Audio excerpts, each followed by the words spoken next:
Hello everybody and welcome back to Elderberry Sprout. Today I'm sharing with you a new series of how I make a book of shadows, and maybe you can make one along with me. So today I'm using this accounting book as a cover for the journal. The first episode is going to be covering the cover. The second episode is going to be talking about the papers and the signatures and putting the signatures together. And the third episode will be how I go about binding the signatures into this cover. I'm using a new system for binding into the cover, so I'm really excited to share that with you because it turned out really well. Anyway, the fabric I'm using to cover this journal with is an old apron. So this is a great way to use up old scrap fabric that, you have a big enough piece of. In theory, you could also even use tiny pieces and do kind of a patchwork thing for the front of your cover. It's really useful to use a bone folder to get into those tiny little creases in the corners of these books.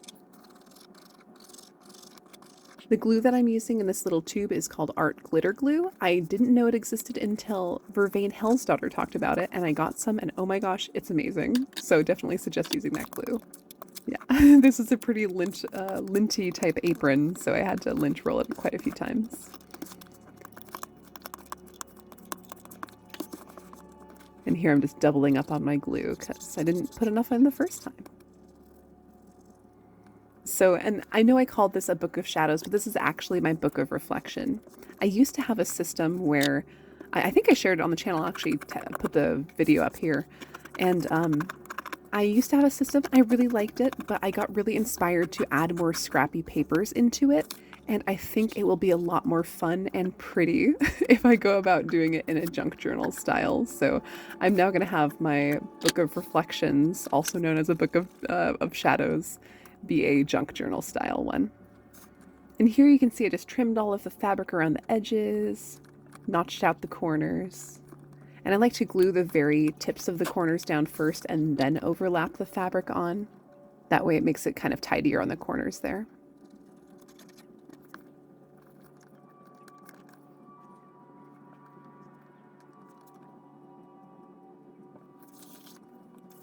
And here you can see I'm trimming all of the seams of where the fabric needs to fold in between those pages. I do end up removing those pages though. I was going to try to save them, but then I was brainstorming on how to go about putting the signatures in, and I realized I'm like, meh, I don't actually need those.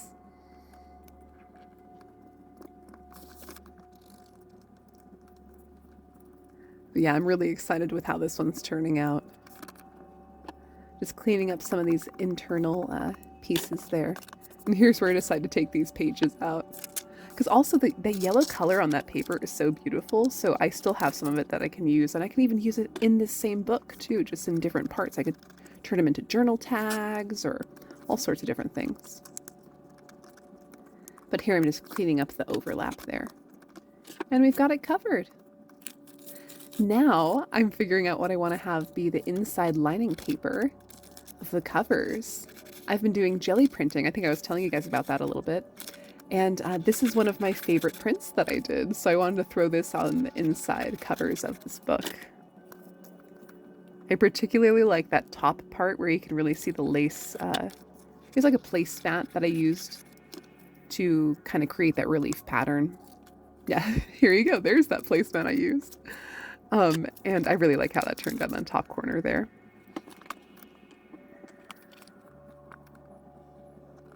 And just adding lots and lots of glue to get it to really adhere well. And of course, I'm going to do some corner punching on these guys. However, it would probably be ideal to punch the corners or, corner around this before you glue it down. But sometimes in the flow, you just got to go with what you're doing. This jelly print was so fun to make. It had a really beautiful gold paint on it, and it just is so shiny and beautiful, and I'm so excited to greet the inside of my book with such a beautiful, mood of shiny, warm artwork. I don't know, it really sets the mood for reflection of being cozy and also being shining light outwards with that gold energy. And as you can see, this piece is a little bit too short to cover the entire, I guess, inside cover. So I ended up, oh yeah, piecing a little piece on the bottom there. But I also used part of the actual placemat to cover up the part that was left. I thought that was kind of clever. It's like an homage to the two different parts that got painted in this process of jelly printing. So that's really fun. It also kind of ties that pattern that isn't quite as prevalent on the right side of the print back to that pattern that is more prevalent on the left side of the print. Ties it all together. And of course, because there's a whole bunch of tiny little holes, you have to be very persnickety about how you put the glue on there. And there we go. Ah, it's looking so good. So I'm trying to brainstorm what type of fabric I want to use for inside pockets. I feel like this would be really good for a different journal, but it's a little bit too dark. And here we've got some corners, metal corners for my book. Got a million different ones of them, but the first set, actually, the ones I'm about to show you, are a little bit too small. So I do try to use them, but then I have to kind of like tear them open to try to create more space. But then the book is just too thick, so I had to go back in and find a bigger set of them. Oh, but before we do that, yeah, look at that gold. We got some gold shimmer, a little bit of orange, some reddish pinky tones.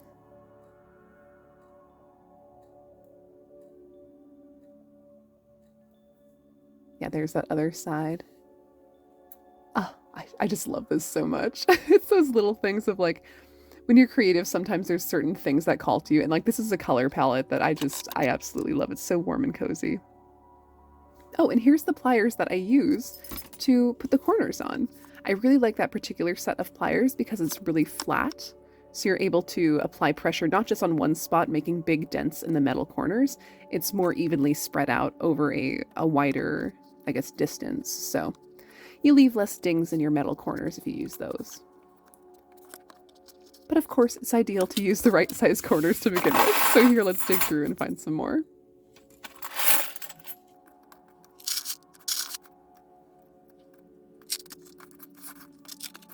Okay, let's do a little bit of a test before I decide that these are the winners. Okay, now I can clamp them on. And these actually, they were longer as well as wider, so they actually suited the scale of the book as well. If I had a smaller book, the tinier corners would suit it better, but yeah, I like these big chunky guys.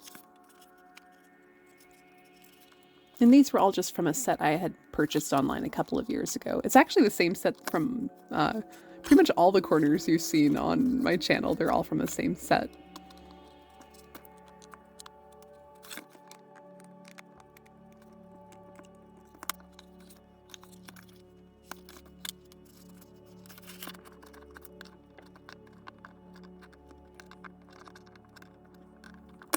So there's that step done. We got the corners on, we got it covered on the outside, covered on the inside, but the final step is to make a little pocket.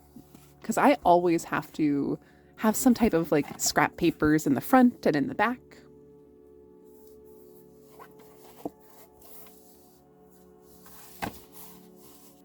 So for this one, I have this is an old scarf, and it has kind of matching tones with a little bit of decorative patterns there. So I want to use the decorative portion, so I'm just cutting the more exciting patterned part off.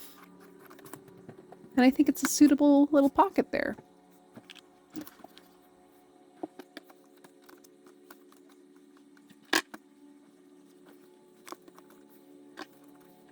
And here you can see me trying a different fabric that was a little too bright.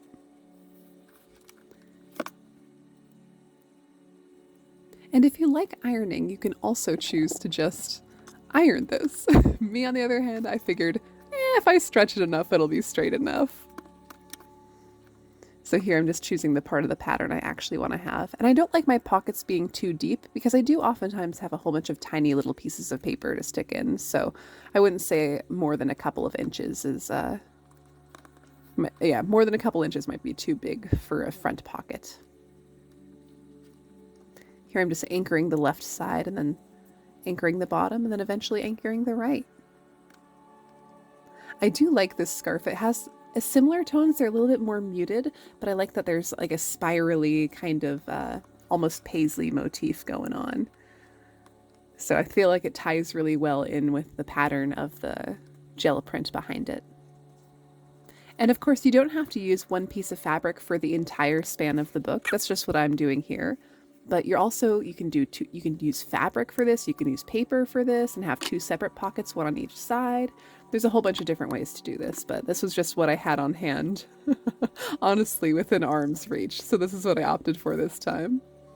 Anyway, the cover of my new Book of Reflections / Book of Shadows is finally done here.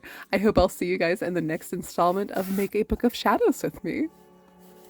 Have a magical day. Bye.